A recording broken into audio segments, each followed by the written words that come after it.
Арлын Японы Айрис Ояма. Амьдралыг өөрчлөх эмх цэгц. Сайн байцгаана уу галаа байна. Японы хуучин нийслэл Киото, одоогийн нийслэл Токио хоёрын хооронд Токайдо гэдэг нэг алдартай зам байдаг. Энэ замаар бол маш их хөл хөдөлгөөн ихтэй, эртээр үеэс хүмүүс нааш цааш хөдөлдөг гэсэн тийм зам.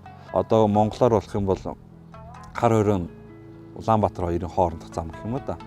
За тэр үед японочууд кори гэдэг нэг юм сэрсэн хайрцгийг хэрэглэдэг гэсэн. Их зүйл багтдаг.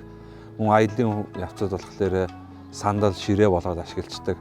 Мөн аяны аяд даддаг тийм бат бөх тийм хайрцаг байдаг гэсэн.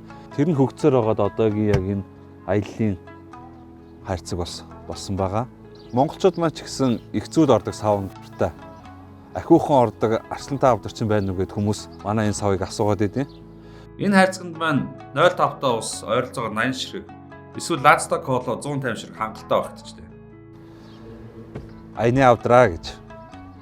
Ачаан чат, автомашинд эмх цэгц, аялалд сандал, айлд агуулгах.